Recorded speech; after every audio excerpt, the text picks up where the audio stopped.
Vilas, welcome to Revathi's Tamil kitchen. Revathi's Tamil கிச்சனில் இன்றைக்கி ரொம்ப சாஃப்டான வெனிலா ஸ்பாஞ்ச் கேக் எப்படி ரொம்ப ஈஸியாக செய்கிறதுன்னு பார்க்கலாம். முட்டை வந்து 4, 1 கப் மைதா 150 கிராம் எடுத்திருக்கேன். அதே கப்பில் 1 கப் அளவு சர்க்கரை, 1/2 கப் பால், பட்டர் வந்து 100 கிராம், சால்ட் 1 பிஞ்ச் அளவு எடுத்துக்கோங்க, 1 spoon baking powder, vanilla essence வந்து 1 ஸ்பூன். கேக்குக்கு மாவு மிக்ஸ் பண்ணுறதுக்கு முன்னாடி நம்ம குக்கரை ஹீட் பண்ணிக்கலாம். குக்கரில் 1 லேயர் உப்பு போட்டிருக்கேன். லாஸ்ட் டைம் நான் செஞ்ச கேக்கோட உப்பு தான் இது. இதை அப்படியே எடுத்து வச்சு ஒவ்வொரு டைம் கேக் செய்யும் போது யூஸ் பண்ணிக்கலாம். உப்பு சேர்த்துட்டு அதில் ஒரு ஹைட்டுக்காக ஒரு ரிங் வச்சுக்கோங்க. அது மேலே குக்கர் பிளேட் வச்சுக்கோங்க. வச்சு க்ளோஸ் பண்ணி வச்சுருங்க. விசில் எதுவும் சேர்க்க வேணாம். இது வந்து ஒரு 15 நிமிஷம் வந்து நல்லா ஹீட் ஆகட்டும். அடுத்து நம்ம கேக் செய்ய போகிற பிளேட்டில் மேலெல்லாம் ஃபுல்லாக பட்டர் அப்ளை பண்ணிக்கோங்க. பட்டர் சேர்த்துட்டு கொஞ்சமாக மைதா வந்து எல்லா இடத்துலையும் ஸ்ப்ரெட் ஆகிற மாதிரி பண்ணிக்கோங்க. இப்போது நம்ம எடுத்து வச்சுருக்க முட்டையில் மஞ்சக்கருவு தனியாக வெள்ளைக்கருவு தனியாக எடுத்துருங்க. இப்போ நான் வெள்ளைக்கருவு மட்டும் தனியாக எடுத்து வச்சுருக்கேன். இதை ஃபஸ்ட்டு வந்து பீட் பண்ணிடலாம். எலக்ட்ரிக் மிக்சர் எடுத்துக்கோங்க.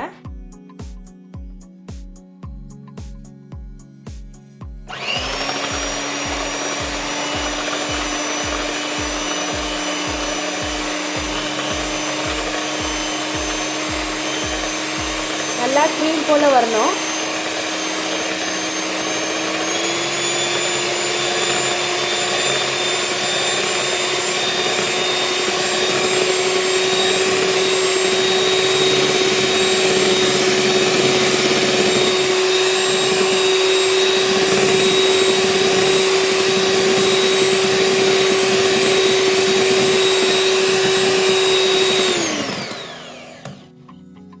கரெக்டாக ஒரு 5 மினிட்ஸ் வந்து பீட் பண்ணுங்க. பாருங்க, நல்லா க்ரீம் போல் வந்துருச்சு. இப்போ இதை எடுத்து தனியாக வச்சுருங்க. அடுத்ததாக எடுத்து வச்சிருக்க மஞ்சக்கரை வந்து பீட் பண்ணிடலாம்.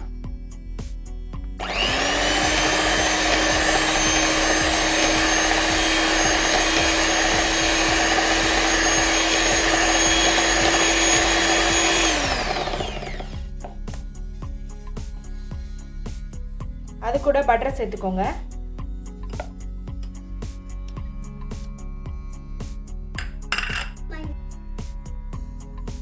இதுவும் சேர்த்து நல்லா பீட் பண்ணிடுங்க. ஒரு 5 நிமிஷம் நல்லா பீட் பண்ணுங்க.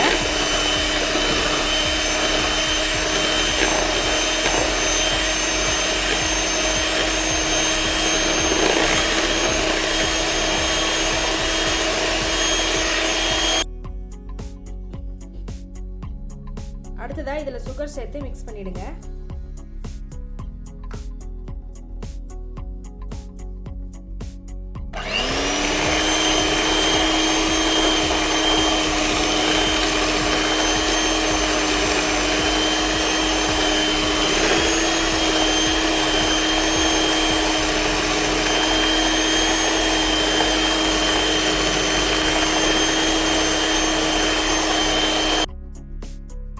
சுகர் எல்லாம் போட்டு பீட் பண்ண பிறகு நம்ம வந்து மைதா ஆட் பண்ணிக்கலாம். கொஞ்சம் கெட்டியாக இருக்கும், அதனால் கொஞ்சம் இது பண்ணிடலாம், தளிச்சிடலாம். மைதா சேர்த்துக்கோங்க, பேக்கிங் பவுடர், சால்ட்,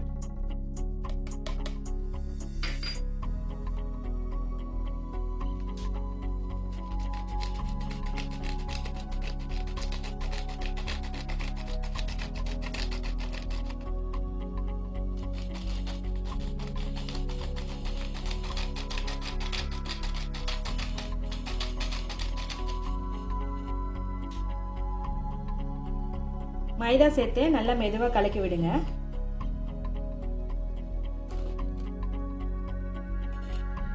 ஃபுல்லாக மிக்ஸ் ஆகட்டும்.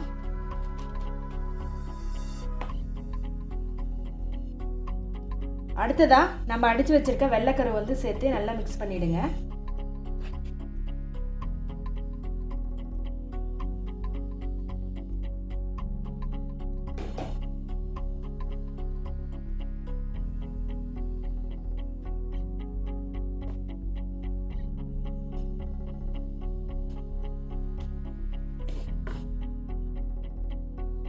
நல்லா மிக்ஸ் பண்ணியாச்சு. அடுத்ததாக எடுத்து வச்சிருக்க பால் வந்து இதில் சேர்த்துருங்க.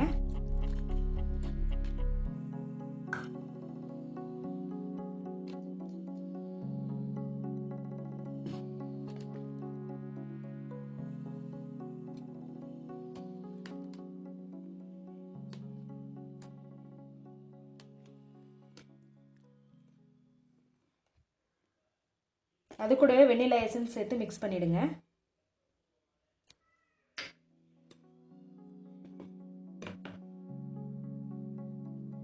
எல்லாம் சேர்த்து நல்லா மிக்ஸ் பண்ணிட்டோம். இந்த பதத்தில் இருக்கணும். கட்டி இல்லாமல் கரைச்சிக்கோங்க. இப்போ நம்ம பட்டர் தடவி வச்சிருக்க கேக் பிளேட்டில் இதை ஊற்றிடலாம்.